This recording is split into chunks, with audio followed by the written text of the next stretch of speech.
Hey guys, welcome to Baltimore Birdwatch. My name is DJ, and we got Fiji on the other end.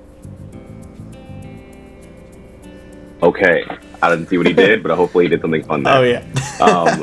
So, so I honestly am pretty excited about the Ravens season this year, especially after the preseason, especially after the game they just had. Speaking of which, Fiji, you were at the Commanders game? Sensational. It was great time. Great time. The Commander Stadium is not the most convenient to get around, but that's all right. The game was great. I had a good time. I hear.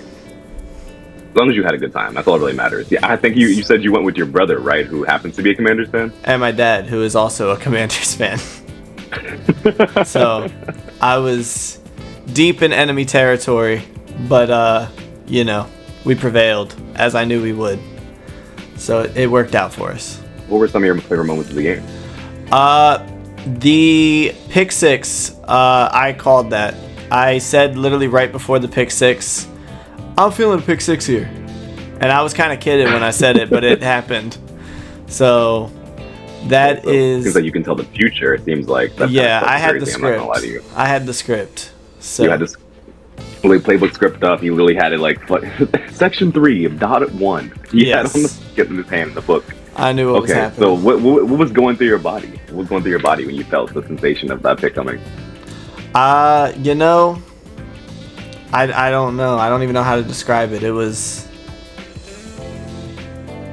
out of this world. I can't put words to it.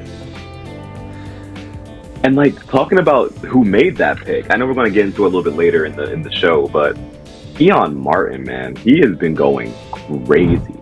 Yeah, it's actually really refreshing to see an undrafted rookie like really coming out and showing his own. No, yeah, I know we're gonna get into talking about the roster later down, but off rip, that's someone who definitely has made the cut. I think he's really stood out a bit to me. Him and I got like 2 other rookies who I really want to talk about, but without a doubt, he is on the team for sure. I think. Lock him in. You heard it here first. If y'all see this before Tuesday, just know we locked him in. If he's not on the roster, we're going to have problems. I'm going to be real confused. I'm going to go personally to John Harbaugh himself. Look him in the eye. I think that one might be above him. That one might be above him. I don't know if John Harbaugh makes those decisions. Yeah. I'm going up to Eric himself. Eric, we locked in, buddy. It's going to be me and you. Mano y mano. And we're going to see who comes out on top, buddy. That's all I got to say. I look The rest of that game, though. The rest of that game, though, was pretty great. It was just a dominant performance. Everything was good. Everything about that game. I don't even have anything, no bad notes at all about the game. I cannot stand Cooper Rush, and even Cooper Rush did nothing that I can be mad at him for. So, he went 5 for 5. Yeah, he had a pretty good game. No notes. I mean, how many yards did he have? 59 yards on 5 completions. So, that's pretty solid. I mean, you can't hate on that. I wish I could. I could. Devin Leary, he's been pissing me off. Your beef with Cooper Rush is the beef I have with Devin Leary. Like, because we had Tyler Huntley at one point. We had Josh Johnson at one point. I mean, we saw Josh Johnson play like hot dog shit like yesterday. But, I feel like Devin Leary, I mean, he came back because he played horrible the first preseason game. I know we can get into a little bit bigger then too, but he played horrible the first preseason game. Played okay. We saw more Cooper Rush last game in game 2. And in this game, they kind of gave him the keys, and he started off bad. So I was like, fuck, Devin Leary's doing Devin Leary shit again. But he came back. I think he led a drive where he went 9 for 9. He went 9 for 9. Didn't get in the box though. Didn't get a touchdown. But I think he really kind of showed some resilience and showed that he was ready to play and ready to ready himself after a rough start to the preseason. Yeah, he got us there. And by the time he came into the game, we didn't need touchdowns anyway. That was good clock management. That's good clock management. That's just as important. I mean, you want to get a touchdown for the vibes, if you're gonna play that good, at least boost the stats. But I get it. Yeah, He played a good game. we weren't looking for touchdowns pretty early on. Pretty early on, we didn't need him anymore. So, And like the running game has been really nice too. Like I feel like the thing about the Ravens this year, which I'll get more into in season predictions, like I think that this team is just so well prepared for everything. Like I think they can really just do anything. And like you really can feel that with like how they performed in like the running game, how they performed in the defense, and how they performed in the last few games in the preseason. Like there's just something about this team that's clicking, and they're all working together as a team. And it's just it feels nice. It feels nice. Like how are you feeling about it? yeah, and this is just for the preseason. I said this a little bit in my like recap video because it is just the preseason, but it's hard to not be excited because I really think the Ravens, when they are playing at their best, are the best football team in the NFL. I don't think anyone comes close to them, and it feels like the chemistry is really there this season. So I feel like no excuses, man. No excuses this year. I feel like everything's clicking, and I hope it carries on into the regular season. No, I think I read earlier today that like after the Cowboys game, they flew home at like 3:15 a.m. And then someone suggested, I think it was D tackle Broderick Washington, suggested that they all go and do a morning, like a fresh morning workout at the Under Armour facility, literally right after they landed. So apparently, a group of Ravens got together and immediately just started like rise and grind. Like as soon as they got off the plane from the Cowboys game, they locked in and worked out for hours. So that shows the dedication, in my opinion. I mean, it couldn't be me. Like, there's no fucking way. I have a hard time getting up to go to the gym literally at 10 a.m. I'm like, shit. Again? I feel you. So, so I'm like, the fact that they just got off a plane after winning a game, you know, they're so locked in to go into a gym and start working out. Like, they're not rushing to go home to their family. Like, go to your family. Your wife wants you to come home. But like, they're like, nah, we're so locked in. They only know ball. And we got to work it out. And I think that's respect. No, yeah, definitely. That is a good sign. Shout out to Dayton Wade. He got his arm fucked up on that one hit. I hope he's okay. Kind of jumping into injuries a little bit. You know, Lamar coming back off of his stepped on foot. Happy that he's coming back. Whoever stepped on my man's foot, fuck you. I think, and this could be wrong, don't quote me on this, I think it was Patrick Ricard. God damn it, his big ass. That's a big man. But he's fine. He'll be fine. I could be wrong on that. Fact check. I'll edit it in. Here's the fact check. There we go. So. There we go. Bing. Yeah. Fact check's up on the screen, guys. On that note, I mean, unfortunately, Patrick Ricard is also injured, but it's a light injury. It's a soft tissue injury. He's fine. Maybe that's what I read about Patrick Ricard. Maybe that's why. Maybe I got him mixed up. It could be possible, but I would hope that it wasn't. I mean, it would make sense why big man still getting stepped on, fucking up like that. Lamar's fine. He'll be all right. Lamar's fine. He's coming back. D-Hop started practice again. I know he has some knee issues right now, but he's back. He's practicing. I think Isaac needs a surgery on his elbow. Sorry. Oh no, I think DeAndre Hopkins is gonna have a good year. I know people say that Walsh receivers go to Baltimore, but I think he's going to have a good season this year. He didn't have Lamar throwing to him. I'm saying. And I think this will... I mean, he technically had prime the diddler, if you remember. But... he ain't Lamar. I don't know. Like, this is prime Lamar. He ain't Lamar. This is prime Lamar. And the fun thing about DeAndre Hopkins is I feel like this is the perfect fit. Like, I feel like we have two, like, star... young receivers. I think Zay Flowers is a superstar, but like I think we have two really great 1 and 2, and I feel like they're young. They're still like in the primes. They're about to be in their primes of their careers, and like to have a mentor like DeAndre Hopkins come in to be like the solid like kind of like goat of a veteran, you know, is really great for the team. Like you see a lot of benefits in those situations. Like when we had OBJ, we went to the AFC championship, you know, and damn near like was one fumble away. And like LBJ played great when he was with us, so it was like I feel like that's just like what the formula is, and I feel like it's made us. Now we have the best wide receiver room the Ravens have ever had, and Yeah. I think that's really exciting because I'm like I've never seen us have actually like a great trio of receivers before. So The it's Ravens, just like mind blowing, low key. the Ravens do have a history of getting these like washed receivers, and then they come over and they have one of the best seasons they've had in a while. Or like they put on a show even in their older age. I know Steve Smith was up there in age also when he was playing for the Ravens, and he did great. Anquan Bolden.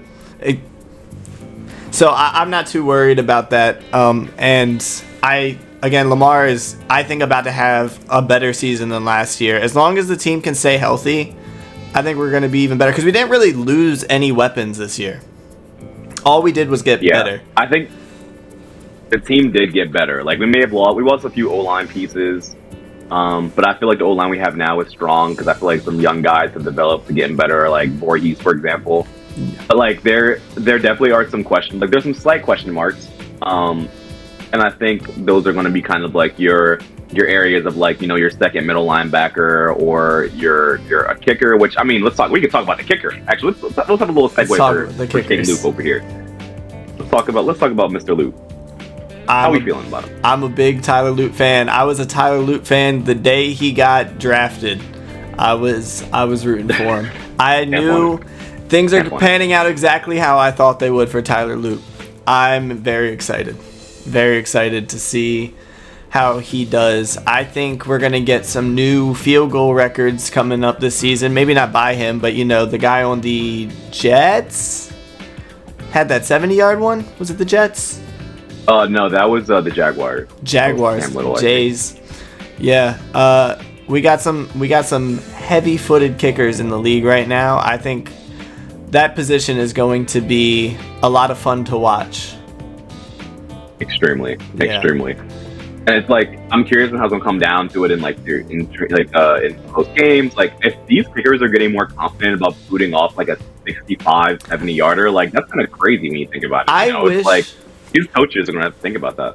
I wish we did more this preseason, especially in the Commanders game. There was an opportunity for Tyler Lute to kick a ball from like I don't know the exact number, but it looked like it would have been like a close to 70 yards. And I'm like, it's the preseason. We were up at that point. Like, let's just see if he can do it. Bang it. Let him try. Like, what's the harm in that? I didn't see the harm in it. I wish we did it. The 61-yard field goal he kicked, that would have been good from 70. He cleared that. And that's just a testament to the talent that Tyler Lute is and like to what he's able to accomplish and what he's able to do. I think it also shows his resilience. Like I feel like even in times this season when he missed, like he bounced back immediately and like made the next one. I feel like he feels battle tested, and I feel like there is an amazing team the Ravens have coaching wise in the special teams and like preaching the process and like snap, kick, hold, or there was some order of that's correct. I think hold, what is it? Snap, hold, kick. There we go. You got it. I think like they just have a really good procedure, and like they're really well disciplined, and they know that. And I think that like since they're training into someone so young and like it's such a talented coaching staff, like I feel like sky's only the limit. And he's already kicking very well, So I think we have found a good replacement for Diddler Jr. So who else do you think has stood out in this preseason? All right, I can list off my top 3 right now. I'll let them rip real quick. Not counting Tyler Lute because obviously, and we did just kind of cover him. But Keon Martin, we were talking about a little bit earlier. Keon. Yeah, Rasheen Ali, I like a lot also. LeJontay Wester. Those are my big 3. Kick return touchdown. I was just talking about that. That's exciting to watch. But off rip, I'm a fan of him. But he's also putting up decent receiving yards as well. And I'm noticing that they're using him as like kind of they mentioned in the broadcast yesterday, but they're using him as kind of like a backup to Zay Flowers. Like he's kind of like if God forbid Zay goes down, like LeJontay is kind of who is there preparing to kind of take on those like jet sweeps and those quick screens and like all those like fun little gadget plays. And I feel like we didn't have that before. I feel like we never had like a backup to like our X receiver.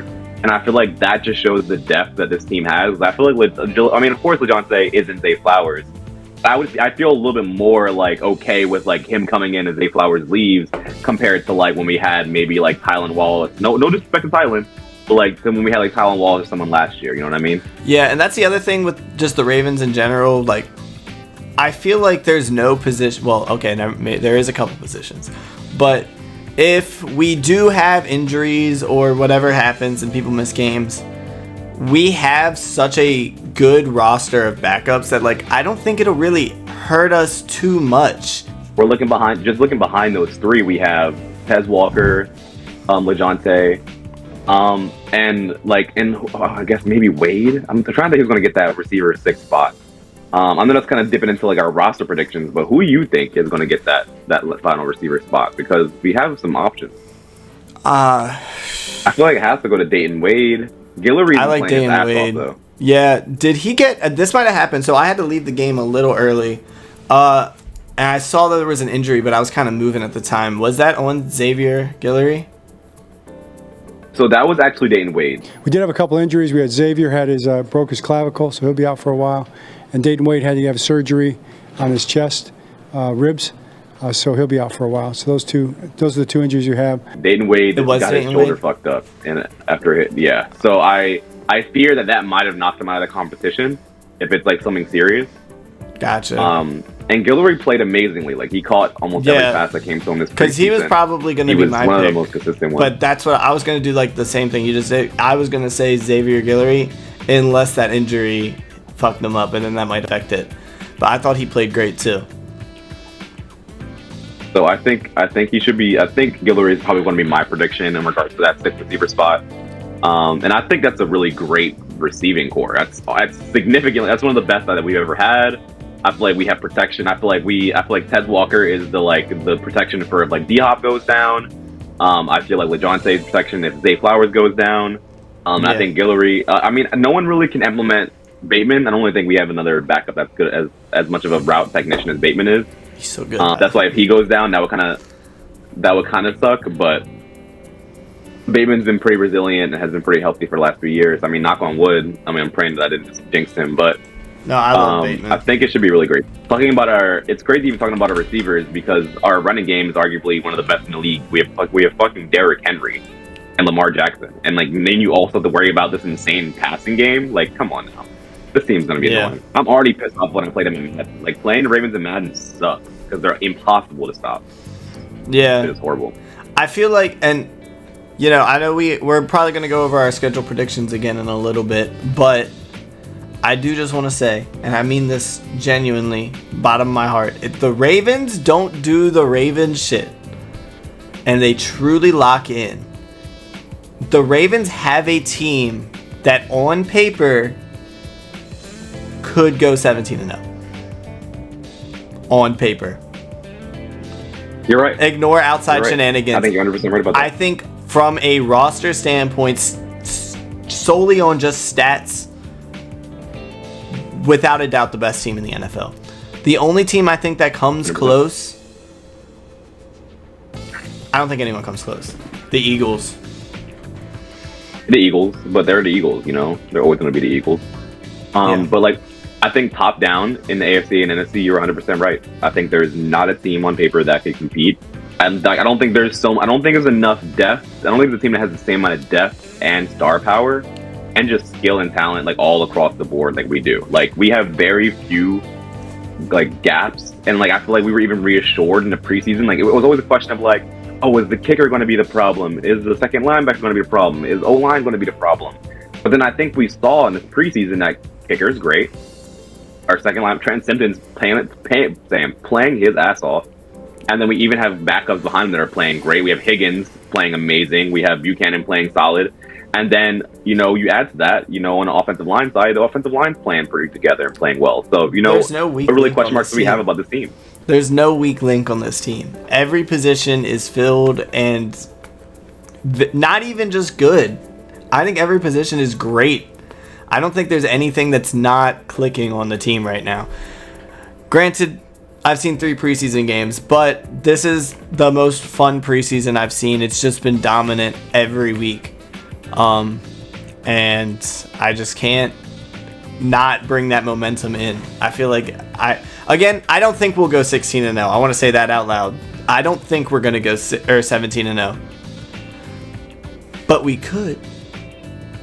But we could. I think there's a chance. I definitely think there's a chance. I think it's very un-Ravens of them to go 17-0.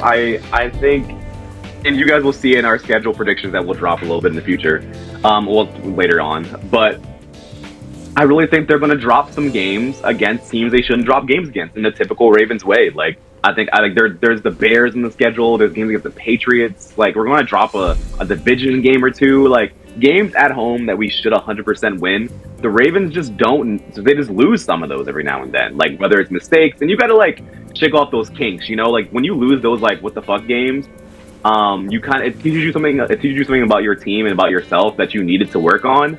And so I think they're necessary for building a championship team. So it's like sometimes I'm like maybe 17-0. I mean, I would love that if we like broke all the records and went all the way to the Super Bowl. But wouldn't it suck if we ended up like the Patriots? Like that would suck. That would suck. Yeah.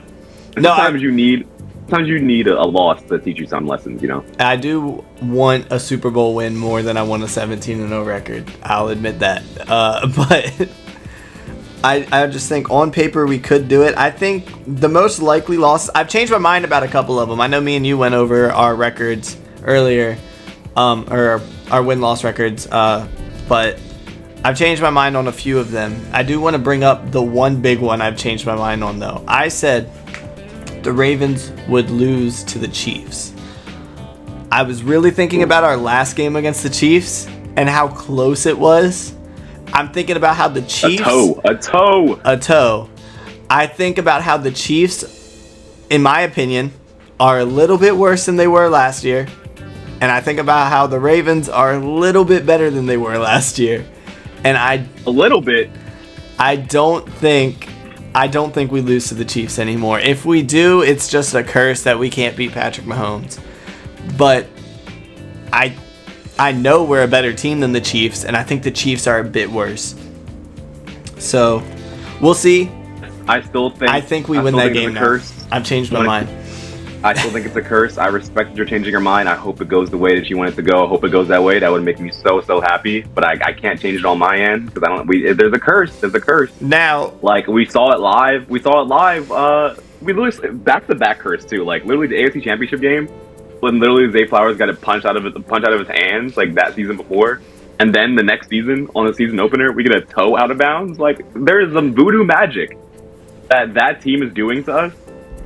That is making us. I just feel like they can't keep getting that lucky. They can't keep getting away with it. The Chiefs had so many games that they had a good record last year, but most of those games were within one score. Like every game was close. I don't think they're gonna.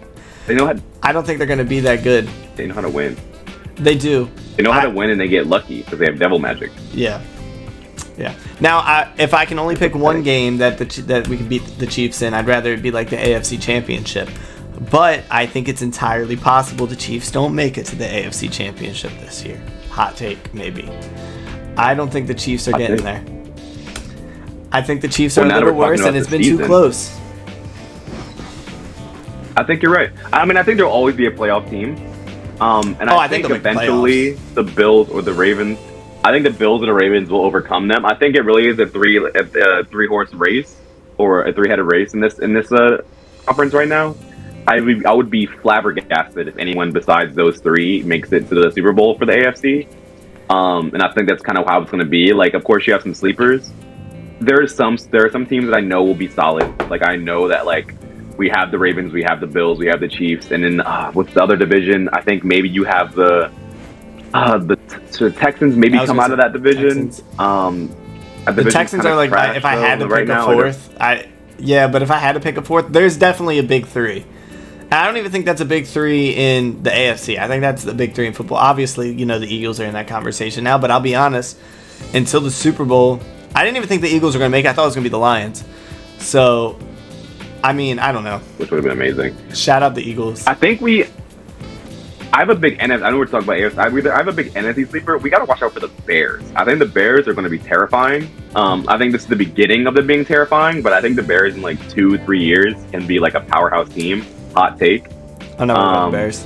Mainly because they just have an insane offense. Like, and Caleb Williams is like a young and upstanding star. They have two amazing tight ends, like three starting caliber receivers, great defense, a solid running back. I mean, I got faith in them, so watch out for them in the future. That was my little tidbit about the Bears. But I just feel like the Bears are always one of those teams that they're like, this could be our year, and it never is, which is crazy. They never since had the we're Ravens quarterback. fans, but I just mean like from a season perspective, the Ravens make it. We do great in the season. It's the postseason that we struggle, but. We do be struggling in postseason. We can't not turn over the ball for some reason. It's kind of an issue. But it breaks my heart. In terms of the AFC, I think it's going to come down to the Bills and the Ravens at the AFC Championship. Out of the three, I think Mahomes might be the worst quarterback at this point. Not all time. But this season coming up, Right I now think in the league. statistically, Yeah. Mahomes is going to be the worst quarterback out of those three. Thank you for joining us on our first episode of Baltimore Birdwatch. We're excited for you guys to join the team and ride with us through the ride throughout the season. We're going to have a great season this year, guys. Can't wait to do it with you. Birds out. Hit him with it. Birds out is crazy.